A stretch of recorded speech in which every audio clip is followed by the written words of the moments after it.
Abra sua Bíblia comigo, por favor. Marcos, capítulo 2.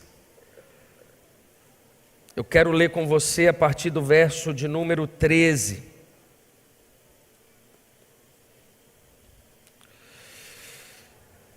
Marcos, capítulo 2, a partir do verso 13.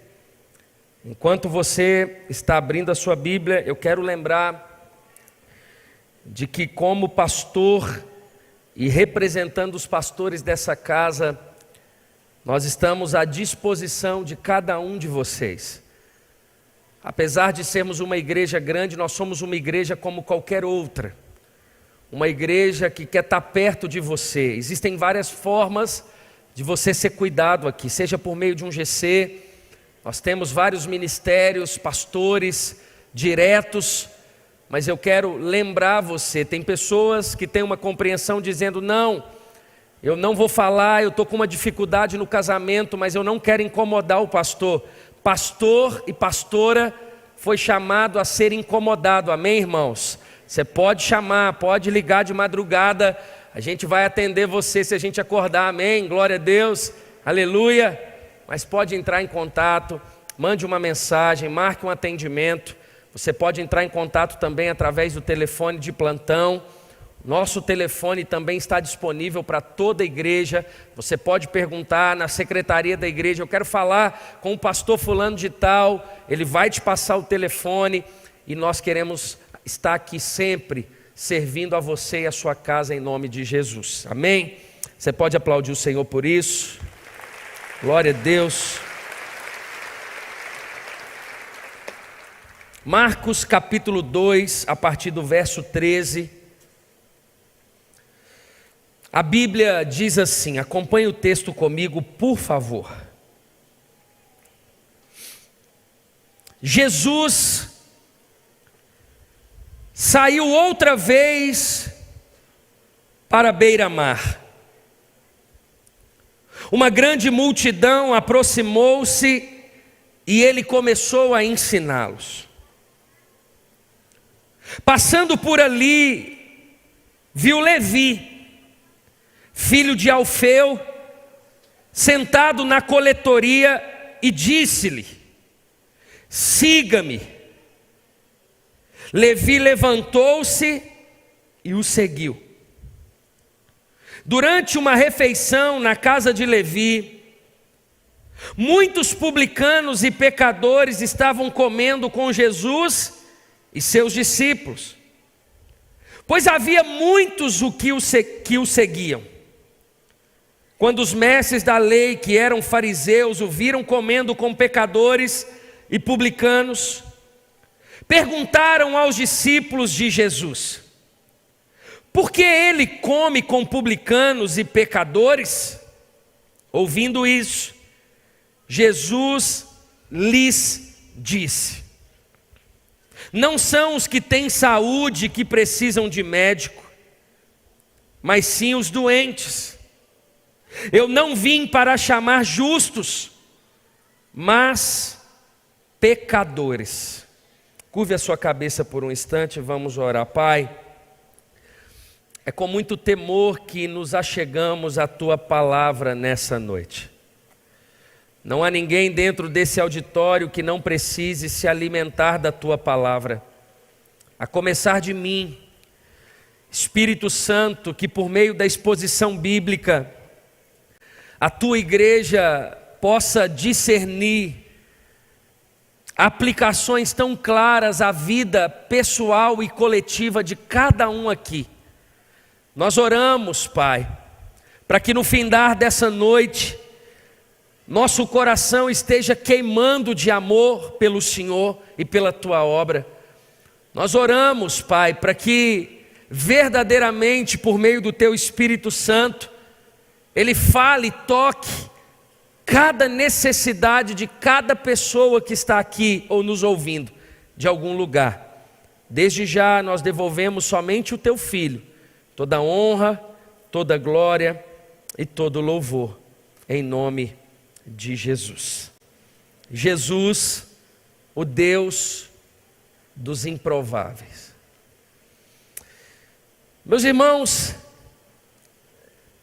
é nítido, é claro, é óbvio que a igreja de Jesus, ela foi chamada a viver o coração de Jesus, a conhecer o coração de Jesus e, consequentemente, viver o que está no coração de Jesus. Não temos dúvida quanto a isso. Se esse é o convite de Deus, olhar para o seu Filho, a Bíblia nos revela momentos aonde Jesus, Ele é. Ele não apenas diz o que é, Ele é. Ele faz. Ele toca. Ele abraça. É Deus revelando o seu Filho. É Deus mostrando para mim, para você, o desejo dEle para que vivamos na terra. E é impressionante como Jesus atraía. Aonde Jesus estava, chegava uma multidão, chegava um povo, incrédulo e não incrédulo, mas chegava, com necessidades e sem necessidades chegavam, religiosos e não religiosos chegavam. Mas por que Jesus atraía tanta gente? Por que Jesus chamava tanta atenção? O que Jesus ele tinha que aonde ele estava, as pessoas chegavam? A primeira característica de Jesus para que ele atraísse tanta gente é porque Jesus era amável. Jesus ele não era rancoroso. Jesus não era mal educado. Jesus ele era amável, era bom estar do lado de Jesus. Jesus percebia a necessidade do outro, as palavras de Jesus preenchia, as palavras de Jesus abraçava, as palavras de Jesus eram amáveis.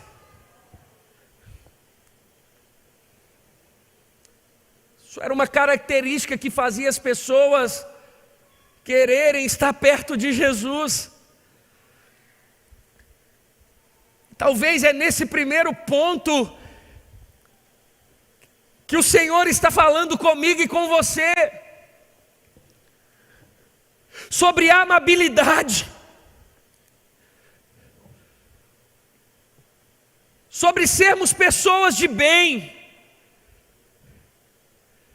não apenas de intenções, mas de palavras, pessoas que atraem por meio do amor. As pessoas precisam quererem estar perto de nós, porque somos amáveis. Nós atraímos e não repelimos. Que o Senhor derrame em nós nessa noite um batismo de amor. Pessoas amáveis, pessoas agradáveis, pessoas que amam.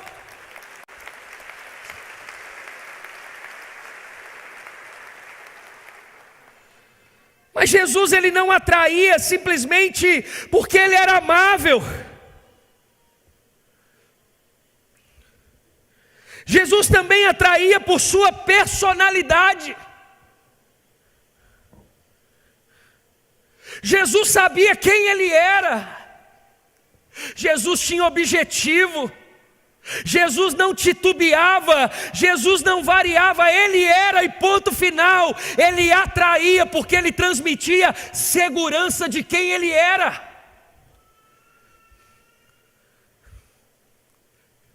Ele não gerava dúvida, ele trazia certeza. personalidade de Jesus não era uma personalidade que repelia, não, era uma personalidade que atraía,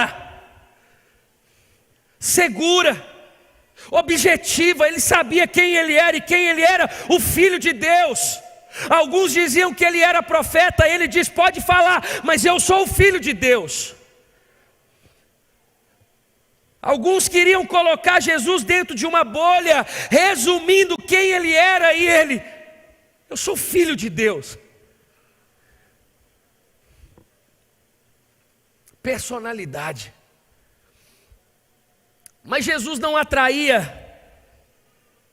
apenas por ser amável e ter personalidade, não. Ele atraía porque ele tinha algo para dar. Ele ensinava. Ele tinha uma mensagem.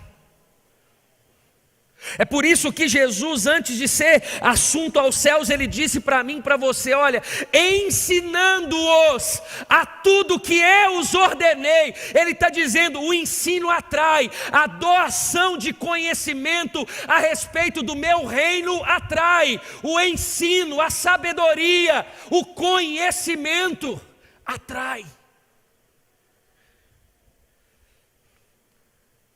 Pessoas gastam uma nota para ouvir uma pessoa que tem conhecimento. Compram-se cursos e mais cursos. Por quê? Porque tem alguém ensinando. O ensino atrai. Chega para a tua família e diz: eu quero ensinar algo a vocês. Chega no seu trabalho e diz: eu tenho algo para ensinar a vocês. Se enche do conhecimento do Senhor. É óbvio que esse ponto de que as pessoas eram atraídas por Jesus a respeito do ensino, nos leva a aplicações e a reflexões de que eu e você não podemos ser superficiais na palavra. Nós precisamos conhecer o texto bíblico, nós precisamos conhecer a palavra de Deus, nós precisamos ter conhecimento a respeito do reino de Deus. Caso contrário, não existe ensino, e se não tem ensino, não atrai.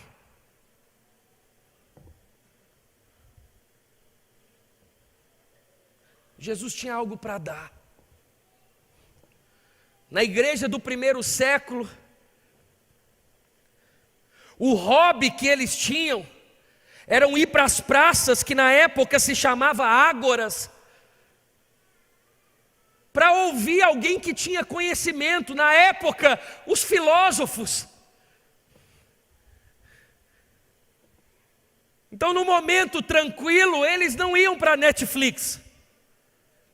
Eles iam para as praças, porque tinha alguém.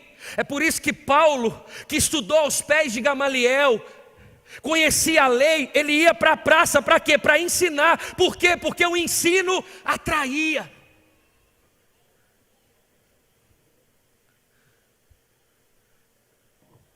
Nós precisamos conhecer a palavra para ensinar. Nós precisamos dedicar mais tempo ao conhecimento das Escrituras. Nós temos que deixar de gastar tempo com telefone, com rede social,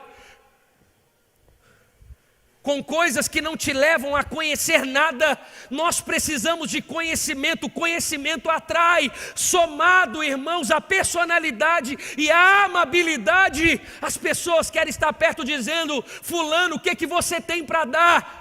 Eu tenho isso, eu tenho a palavra, eu tenho um testemunho para te dar, eu tenho um Deus para te apresentar, eu tenho um Jesus para você conhecer, eu tenho um Deus para transformar a tua vida.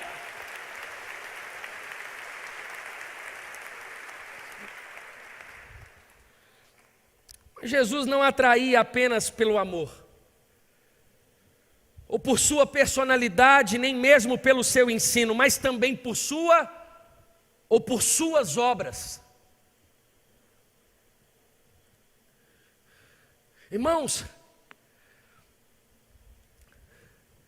é necessário fazer alguma coisa. A gente não quer só ouvir, a gente quer ver também.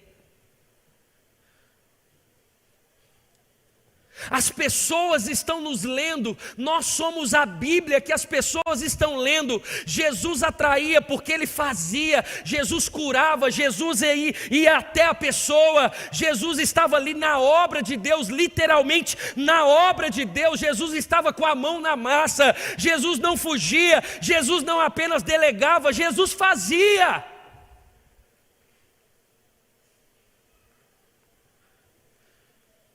Ele tinha o que cobrar, porque ele fazia. Ele não falava de social, ele fazia. Ele não falava de curar, ele curava. Ele não falava de pregar, ele pregava. Ele andava, ele cansava. Muitos de nós queremos atrair sentados, sem obra, sem fazer nada. O reino de Deus não é para preguiçosos, não, dá trabalho. Uma música que você ouviu aqui no louvor, dá trabalho, é muita nota, é muito ensaio, é muito estudo, é muita dedicação. Um templo desse para estar aberto, uma TV nesse momento ao vivo, irmãos, dá trabalho, mas tudo dá trabalho, dava trabalho para Jesus, e Jesus não corria do trabalho, porque as pessoas também eram atraídas pelas obras. E não adianta a gente demonizar as obras, porque elas também eram pontos de atração para que Jesus ensinasse o reino do seu Pai. É por isso que o texto diz que Jesus saiu outra vez para beira-mar, e uma grande multidão se aproximou dele, se ajuntou a ele, e ele começou a ensiná-los. Agora, irmãos,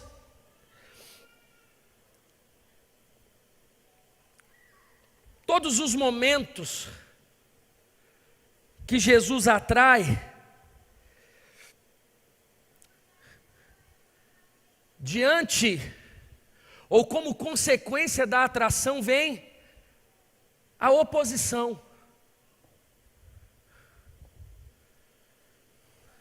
A multidão chegava, era muito bom, mas a oposição chegava junto. Não adianta eu e você esperarmos só coisas boas, coisas leves. Quando se faz o bem, quando se faz o que Jesus faria,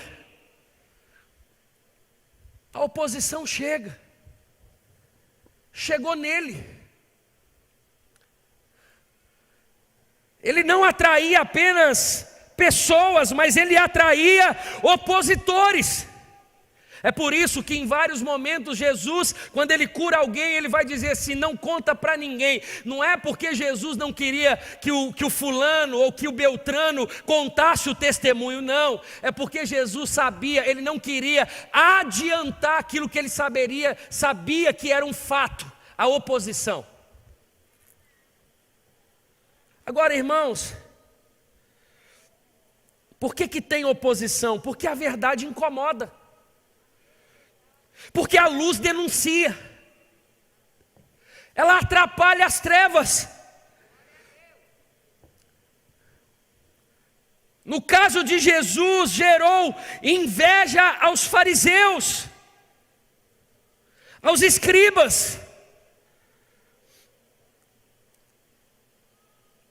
E existem, assim foi com Jesus e também é com a gente,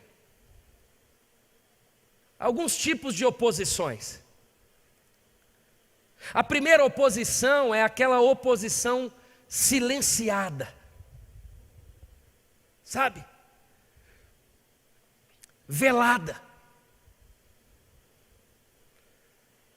Aquela oposição que tem alguém que não quer o bem, tem alguém que quer parar o que você faz, no caso, o que Jesus estava fazendo, ela é silenciada, ela é velada, mas ela está ali. Mas existe uma outra oposição, que é por meio da crítica indireta.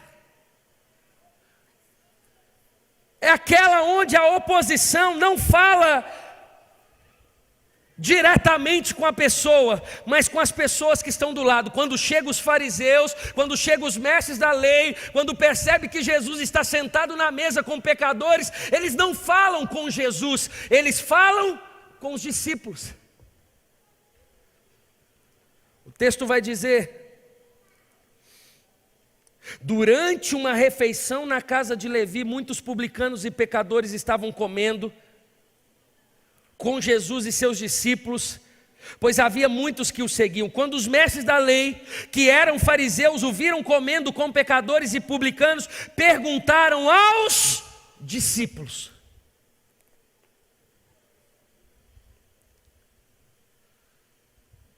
é a famosa mesa que se fala mal de alguém. O nome está na mesa. E aquela pessoa está sendo criticada. Assim foi com Jesus. É a oposição por meio de uma crítica indireta. Eu não quero que você faça, mas eu não falo com você, eu falo com os que estão ao seu redor. Eu não tenho coragem, porque eu sou um opositor. Eu não quero que você faça. Mas existe também a oposição direta. Direto a Jesus. Quando eles o acusam, quando há censura, a oposição direta, o questionamento direto, tudo isso Jesus enfrentou. Mas também existe a oposição quando eles se uniam a Herodes,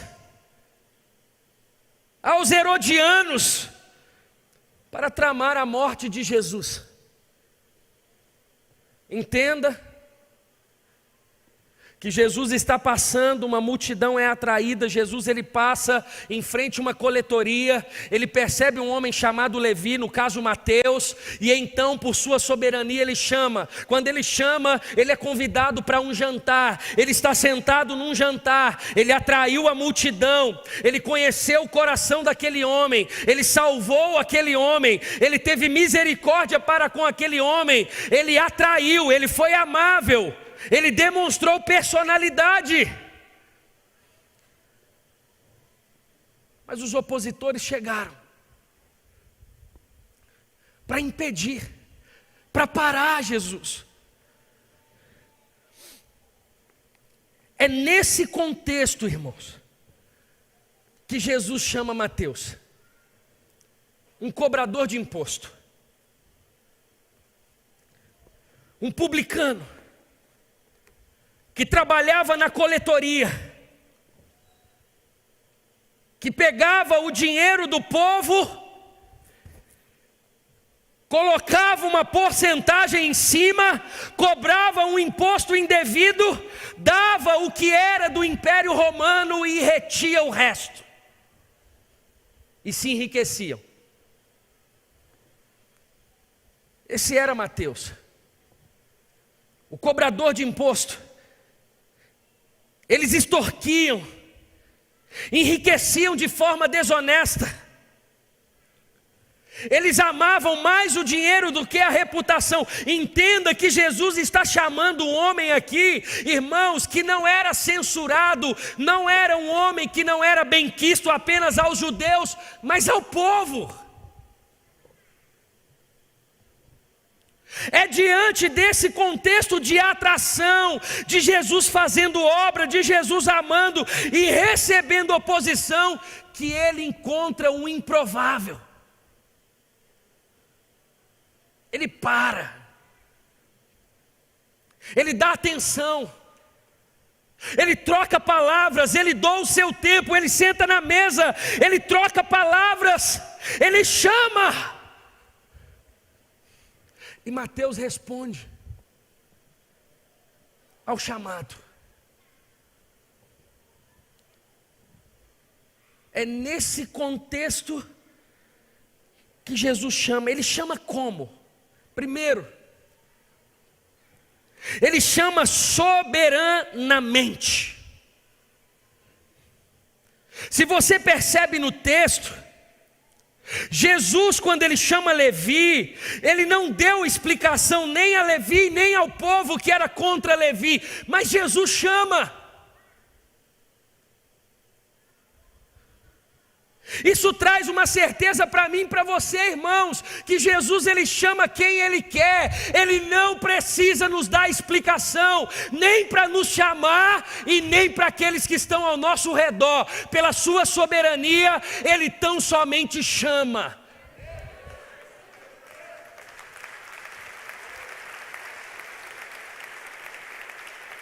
Ele não está preocupado se ele está atraindo ou se ele tem opositores. Jesus não perde o posto, ele é soberano e ele chama quem ele quer. Ah, mas a multidão não gosta dele. Não interessa o que a multidão pensa, eu tenho um propósito para a vida dele. Jesus, mas ele não sabe que você vai chamá-lo. Não interessa o que ele pensa, o que ele acha sobre mim, eu chamo.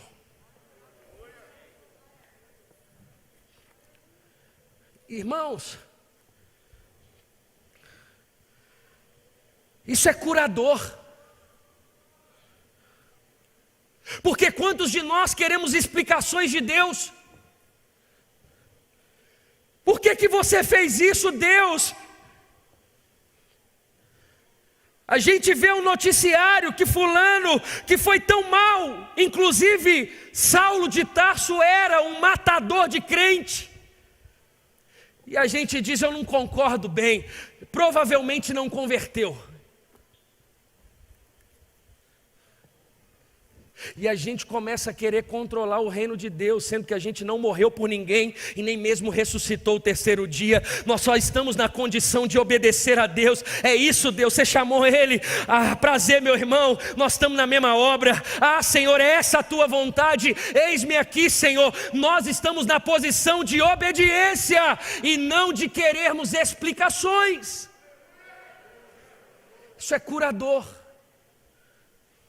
Porque da mesma forma que Jesus ele se coloca no lugar dele como Deus, ele nos coloca no nosso lugar. Ele chama soberanamente. Agora, irmãos, ele também chama graciosamente. Jesus, ele não apenas não está preocupado com o que o povo pensa sobre Mateus, e nem mesmo sobre o que Mateus pensa, se quer ou não segui-lo. Mas Jesus também aceita o comitê de Mateus. Ele senta na mesa.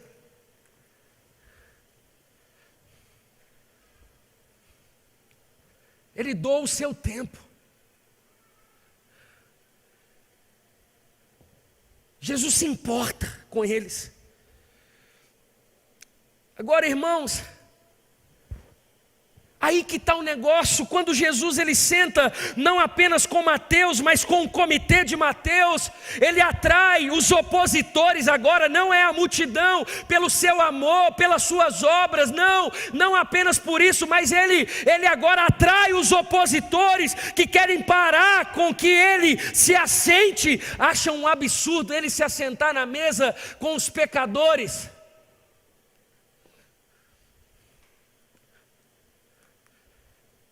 Mas Jesus, ele traz uma grande lição para mim e para você. Primeiro, que os que se consideravam justos eram os mais doentes. Jesus, ele faz a gente lembrar que improváveis não são aqueles que estão à margem da sociedade. Improváveis, segundo Romanos, capítulo 3, verso 23, ele vai dizer que todos pecaram e destituídos foram da glória de Deus.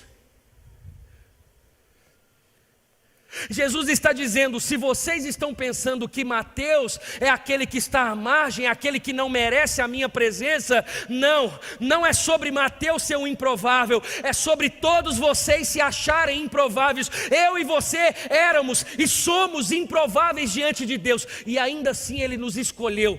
Improváveis não são aqueles que estão à margem, são aqueles que pecaram, mas Jesus viu alguma coisa.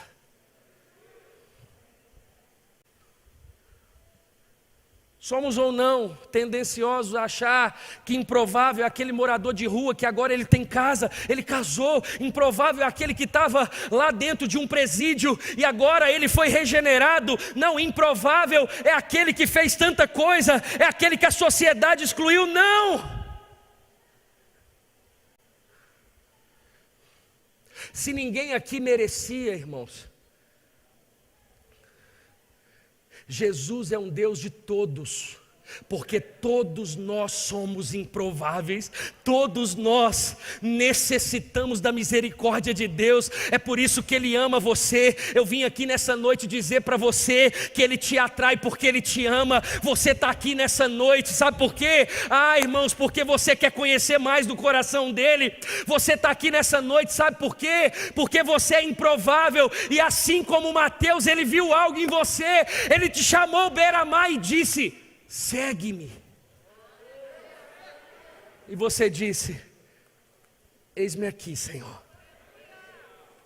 Eis-me aqui, Senhor. Irmãos, não adianta questionar.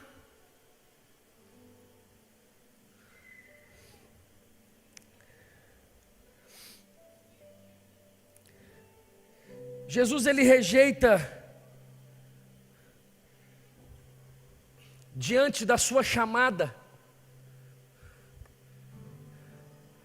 aquele que é altivo, aquele que é soberbo.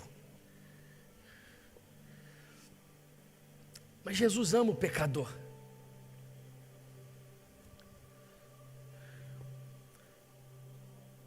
O que a gente pode aplicar diante dessa palavra?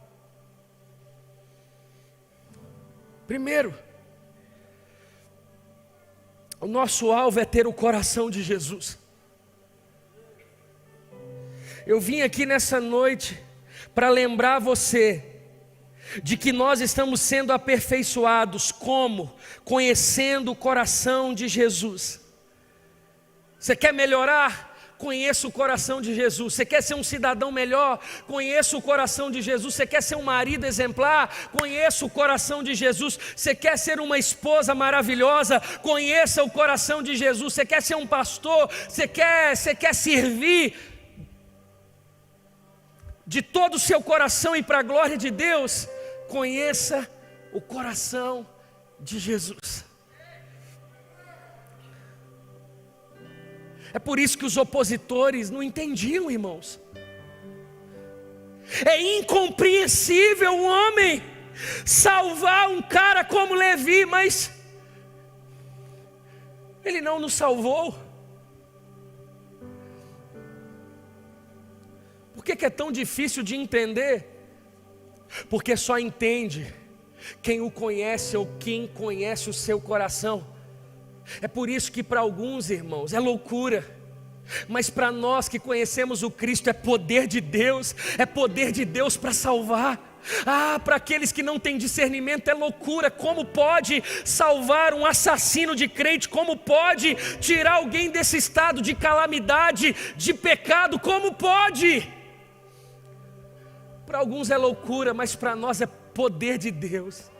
É poder que há no nome de Jesus. Primeiro, o nosso alvo é ter o coração de Jesus. Segundo, fique firme diante das oposições. Se até Jesus teve oposições, irmãos, quem nós somos para não querer ter também? Se Jesus fazendo o bem, somente o bem, curando, obras, amor, compaixão, misericórdia. A questão é não ter opositores, é ficar firme quando eles aparecerem. Os silenciados, aqueles que criticam de forma indireta, aqueles que falam direto com você, ou até mesmo aqueles que tramam a sua morte. Fique firme.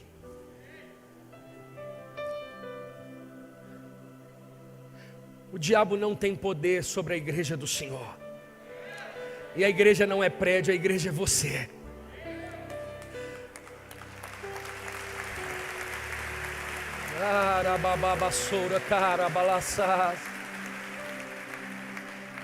Terceiro,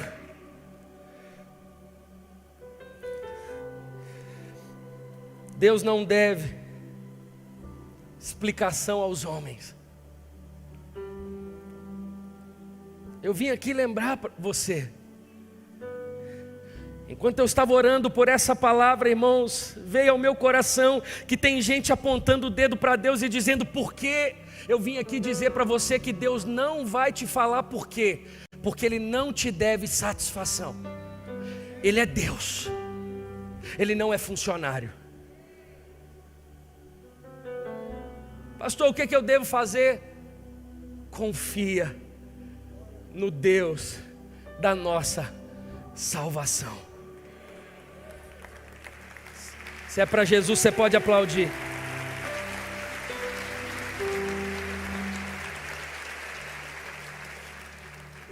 Quarto, se entregue completamente a esse Deus de misericórdia. Mateus sabia que ele era odiado, mas o texto vai dizer que Jesus disse: segue-me.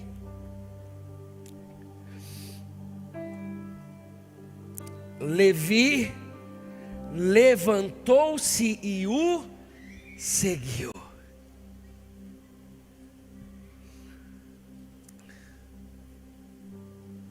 Apenas segue o Senhor.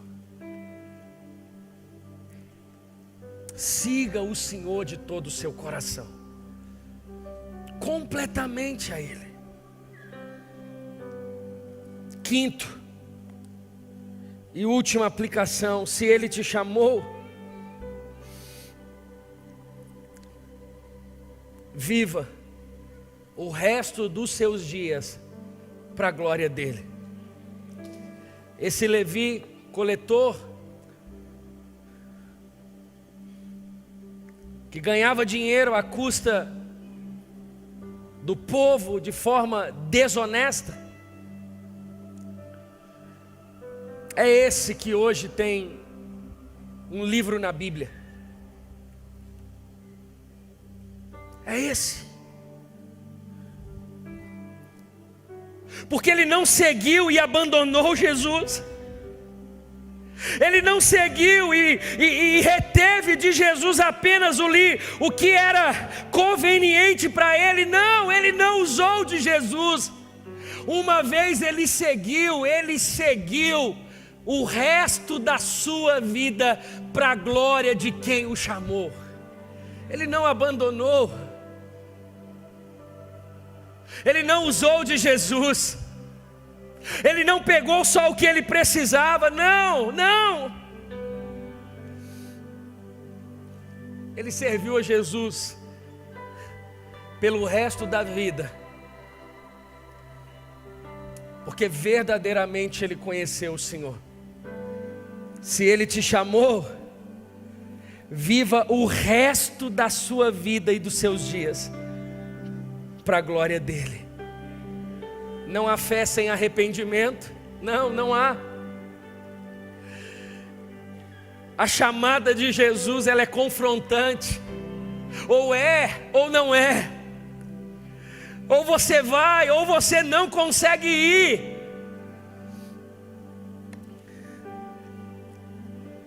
Porque ela te chama ao arrependimento.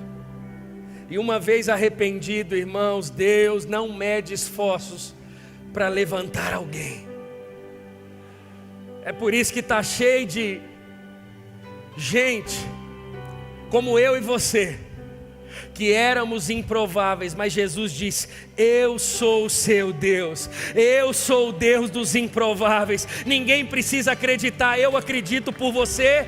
A sua família não precisa acreditar, eu acredito por ela. Não, o seu passado, está no mar do esquecimento. Olha, viva o novo. As coisas velhas, para trás. Tudo se fez novo. E assim nós vamos viver para a glória do Senhor. Quantos entendem essa palavra em nome de Jesus?